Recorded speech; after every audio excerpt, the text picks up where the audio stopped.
हमारी तरफ से आप सभी को प्रणाम। प्रणाम। मेरा नाम बीना।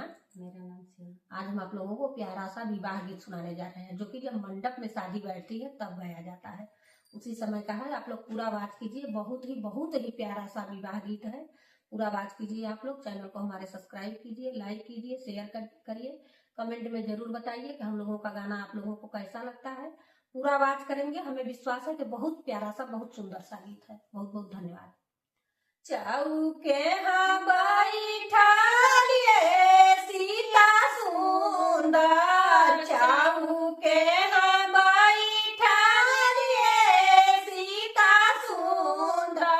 अरे सीता अपन बाबा देती ना बताई गाना तो बाबा। अरे सीता अपन बाबा देती ना बताई गाना तो बाबा। मंडप में जब शादी बैठी है तो दूल्हा पूछ रहा है दुल्हन से। पहले नहीं होता था ना, कितना फोन था, इतना सब लोग देखते थे, जानते थे, वीडियो कॉल होता था, तो पूछ रहा है, तब बता रही है।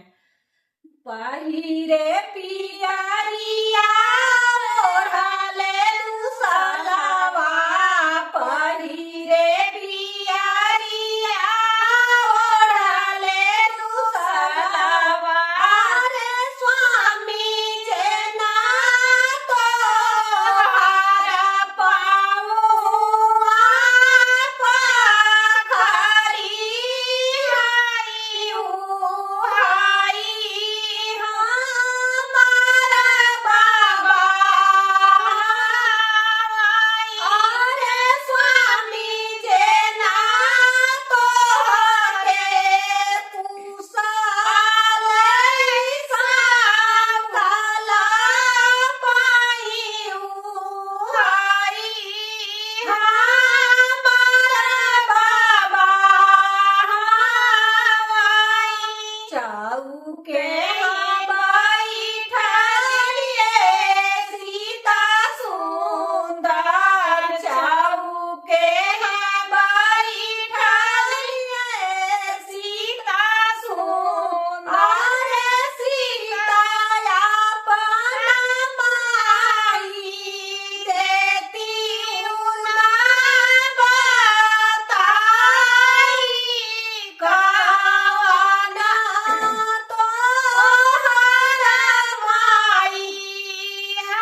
पहिने पटोरावा ओढ़ले दुसलावा रे स्वामी जे नातो हाय दहिया खिया हाय ऊ हाय हमारे भाभी हाय अरे स्वामी जे नातो है दहिया खिया हाय ऊ हाय हमारा भाभी हाय चौके बैठलिए सीता सुंदर चौके बैठलिए सीता सुंदर सीता अपन सखिया देती ना बताई गाना तोहरा सखिया अरे सीता अपन सखिया देती ना बताई गाना तोहरी सखिया लप लप आई झप झप गईनी लप लप आई झप झप गईनी अरे स्वामी जे नातो है सीटी की